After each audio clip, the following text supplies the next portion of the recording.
యాత్ర ఇంకో 2 డేస్లో ప్రేక్షకుల ముందుకు రాబోతుంది. ఒక వైఎస్ రాజశేఖర రెడ్డి గారి యాత్ర, పాదయాత్ర ఎంత సెన్సేషనల్ అయిందో తెలుగు ప్రేక్షకుల్లో అందరికీ తెలుసు. సో దాన్ని ఐడియాగా తీసుకొని పాదయాత్రలో ఉన్న ఎమోషన్స్, మూమెంట్స్ని తీసుకొని మది రెడీ చేసిన స్క్రిప్ట్కి మా విజయ్ ప్రొడ్యూస్ చేయడం, మమ్ముట్టి గారు లాంటి ఒక లెజెండరీ యాక్టర్ యాక్ట్ చేయడం, దీని టీజర్ రిలీజ్ అయినప్పుడు కానీ సాంగ్స్ రిలీజ్ అయినప్పుడు ఒక ఎగ్జైట్మెంట్ కనిపిస్తుంది ఈ సినిమా ఎప్పుడు చూస్తామని. సో ఆల్ ది బెస్ట్ మా విజయ్కి అండ్ మహీకి. మంచి సినిమా రాబోతుందని అనిపిస్తుంది. And one more good sign, ఇంకా 2 డేస్ ఉండగానే ఆన్లైన్ బుకింగ్ అటు ఓవర్సీస్లో కానీ, ఇటు ఏపీలో కానీ, ఇటు తెలంగాణలో కానీ is a very strong opening తీసుకోబోతుంది సినిమా. అంటే ఇవాళ ఓపెనింగ్ తీసుకుంటేనే ఆ సినిమాకి ఒక రెవెన్యూ మ్యాజిక్ జరుగుతుంది. సో ఓపెనింగ్ తీసుకోవాలి ఫస్ట్, సినిమాకు మంచి టాక్ రావాలి.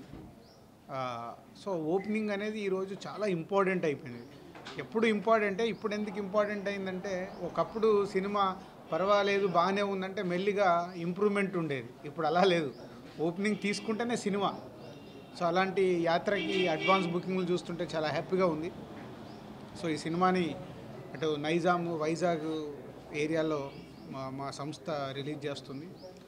సో రాజశేఖర రెడ్డి గారి ఆ పాదయాత్రలో జరిగిన మూమెంట్స్ ఆ రోజుల్లో టీవీల్లో, పేపర్లో చదవడమే. తర్వాత రాజశేఖర రెడ్డి గారి ఒక హీరో అయ్యాడు, అందరికీ తెలిసిందే. ఒక పాదయాత్ర తర్వాత, అంతకుముందు పాదయాత్ర తర్వాత రాజశేఖర రెడ్డి గారిది మొత్తము లైఫే మారిపోయింది. అంటే తను ఇమ్మీడియట్లీ నెక్స్ట్ ఎలక్షన్లలో కాంగ్రెస్ గవర్నమెంట్, మన అప్పుడు ఆంధ్రప్రదేశ్లో గవర్నమెంట్ ఫామ్ చేయడం అంటే ఒక డెసిషన్, జనాల కోసం ఏదన్నా చేస్తాడు ఒక నాయకుడు అని చూపించాడు రాజశేఖర రెడ్డి గారు. ఒక రామారావు గారి తర్వాత మళ్ళీ మన రాష్ట్రాల్లో రాజశేఖర రెడ్డి గారికి అంత ఇమేజ్ బిల్డ్ అయింది పబ్లిక్లో.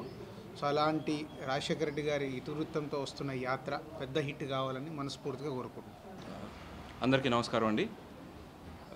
లాస్ట్ 1.5 ఇయర్గా ఈ ఫిల్మ్ మీద వర్క్ చేస్తున్నామండి. యాత్ర ఇంకో 2 రోజుల్లో రిలీజ్ అవుతుంది, February 8th. Very excited and very happy for whatever we have done. And last few interviewsలో మేము చెప్తున్నట్టే ఈ సినిమా రాజశేఖర రెడ్డి గారు పాలిటీషియన్ అండి. సో పాలిటిక్స్ ఉంటాయి, but this is not a political film. ఏ పొలిటికల్ బ్యాషింగ్ లేదండి ఫిలింలో, no controversies. It's about the soul and spirit of Rajasekhara Reddy garu అండి. So please come and watch in theatres near you. If you like the film, please go and say it to everybody. And ఇది only Rajasekhara Reddy గారి ఫ్యాన్స్కి మాత్రమే కాదండి, any film lover can come and watch this film and enjoy this film అండి. Thank you. 2 weeksగా you've been very supportive అండి, the press, electronic and the web media. Thanks for the media space. The rest has been told అండి, మేము ఎప్పుడు release అవుతుంది అది చెప్పారు. See, I mean, my only request is, see, we can have difference of opinion, వేరే ఇష్టాలు ఉండొచ్చు, difference of opinion ఉండొచ్చు, disagreements ఉండొచ్చు, కానీ it doesn't mean that you can disrespect someone అండి. నాకు ఒకరు ఇష్టం ఉండొచ్చు, that doesn't mean that I have to hate someone. The reason why I'm saying is, ఇప్పుడు అది వైఎస్ఆర్ గారు మూవీ చేస్తున్నాం, మీకు ఆయనకి ఇష్టం ఉండొచ్చు, ఇష్టం ఉండకపోదు. I mean, if there may people who might not like him, but please be please be kind enough, at least nice enough, and not disrespect him as such అండి. We've done movie చేసాము, and now I am as well as curious and anxious as audience to see how it would fare, and let's hope for the best. Thank you. Please subscribe. Please do subscribe. Please subscribe. Please subscribe. Please subscribe to our YouTube channel.